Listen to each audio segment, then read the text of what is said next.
watched for the grizzly all night, but he didn't return. We had spent that whole summer sleeping in a tent, herding our sheep from one grazing area to the next. But the bear attack put an end to those glorious summers spent wandering the mountains. My name is Beth Weeks. My story takes place in the midst of the Second World War, the year I turned 15, the year the world fell apart and began to come together again. Welcome back to Midday. We're down at the Sagebrush Theatre this afternoon, where The Cure for Death by Lightning is now getting underway. It's running until April 15th, and we have Anita Wittenberg joining us. She plays the mother in this particular play. Thank you for making some time today. Yes. Yes, this particular scene was captivating to me. But let's start with the fact that this play has been taken from a book, from a local author who wrote a book about the story. Gail Anderson Dargatz, if I said her name correctly, yes. Yes. I think the book was written in about 1996, if I'm correct. Beautiful novel set in Turtle Valley, and Daryl approached her, and Daryl Cloran, and she said, yes, make a play out of my book. And so the play is very much Daryl's, and it's a beautiful play, a brand new play, with many of the characters from the novel. Yes, yeah. And of course Turtle Valley, very local, just set in the foothills above the Shuswap, the little Shuswap almost. Tell me a little bit about the plot. It seems like a very sad play in some ways. It's got everything. It's 1 year in the life of the lead character, Beth Weeks. She's 15, and it's during World War II, and it's a year in her life. And folks that live on a farm, it's the relationships between settlers and Indigenous people. It's her life and her family. It's her connection to the environment. The novel has a lot of what she calls magic realism, and the play does too. So it's a bit mystery, it's a bit drama, it's everything. And it's quite moody. You can see on the set the lighting is quite a big part of it, I would say, and the fog that rolls out at the beginning. It's everything pretty nice. Theatrical you can have is in this show, and it's is that right? Beautiful. Yes. Tell me a little bit about how this goes. We see this particular small part of the play today, and it seems as though there's problems brewing here between your role and your husband, who seems to be either sick or getting sick.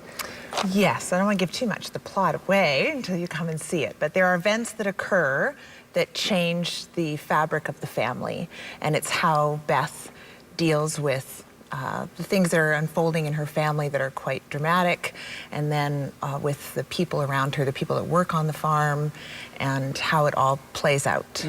Yeah. I understand a child gets mauled in the plot. Yes. Children go missing off of a nearby reserve. That's sort of the mystery, and it's there's a mysterious character that is a bit of a loner that lives out in the bush, and there's a lot of questions that the audience might be going, I don't know, did that happen, did that happen? It's not necessarily a mystery, but it's neat that way, that there's a lot of unanswered questions. And it's exciting. Dramatically, it's very exciting. And there's some light things too. There's beautiful puppetry in the play, which is what makes it very dramatic, so that it's that idea that the animals in the story sort of come from the environment, and all of the actors in the ensemble tell the whole story by becoming different parts of the story, not just the characters we're playing. So it's great that way. You're the mother. Tell me about her. The mother, farm wife, strong woman, has to keep the farm going no matter what happens. Her husband, things happen with him, and she keeps going, works hard, and not a very modern parent, which you will see in the way that she deals with her daughter, her teenage daughter, but a very admirable character to me, because she's fighting to stay strong, and she has her own sort of mysterious, supernatural issues and qualities, which you will see as well. The fact that it's set in sort of a very local setting in Turtle Valley, you talk about kamloops in the play as well, just in this one scene. I think that will resonate with the audience a bit. Oh, I think it will too. I think that it's beautiful the way that it talks about this whole environment, and I think that the beautiful designers, the way that they've captured the feeling of the environment here, which is very much a feeling in the book, the beauty of the animals and the landscape and the grasslands and the water, and that's also captured in the play, I think. I think that locals will love that and also recognize sort of a nostalgic quality of the time period and the characters and people that relationship between Indigenous people and settler peoples, and yeah, it's really unique that way and wonderful. Will people leave feeling sad? I think they'll feel that a lot has occurred. I think that they'll feel hopefully satisfied that they've seen a really dramatic and exciting new work. And I think it's an exciting journey that you don't know what's going to happen next. So maybe not necessarily feeling sad or devastated. I think it's quite hopeful at the end. Yeah. Now, on a personal note, this is your final play before making a new change. You're moving to Vancouver. Let's talk about that a bit. I am moving to Vancouver. 8 years in Kamloops. 8 years in Kamloops as of this June. And that's fantastic. I interviewed you Wonderful last. time. Good. And you've done a lot of work here. You were in A Blue Moon last season. Yeah. And what lies ahead for you then? Hopefully more work. I'm not saying goodbye to Kamloops forever, hopefully. It's been a wonderful place to live for 8 years and raise my children. But Vancouver is home to me, and I have a lot of friends there, so the opportunity has come for me to move back there now. But it's a little bittersweet because I really enjoyed my time here and been so grateful for all the work I've had here. Western Canada Theatre, how many plays do you know offhand, or could you give it a ballpark? I don't know, probably around 8. Is that right? 8 or 9, yeah. Good for you. Yeah.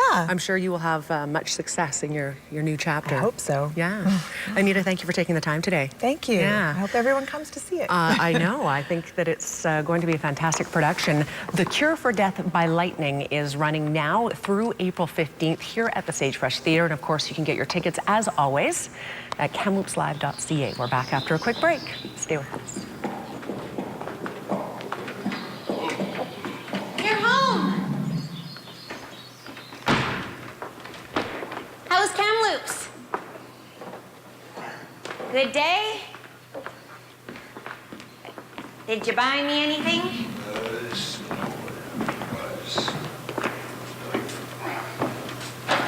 Here, go tell your father. Thank you.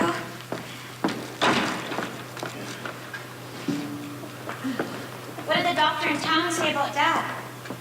Said maybe his blood's weak. That's why he eats so much. I don't think he's anemic. That would make him tired. He doesn't sleep anymore.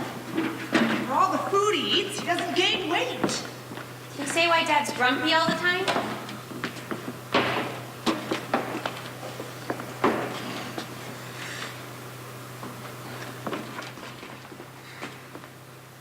I miss the old Dad. He brought home a porcupine last week. He skinned it and cleaned it. Yeah. Said, it's chicken. I said, that's not chicken. He said, if I say it's chicken, then it's chicken. So I cooked it as if it were chicken. I knew that wasn't chicken. It was awful. What are you laughing at? Nothing. It's good to be home.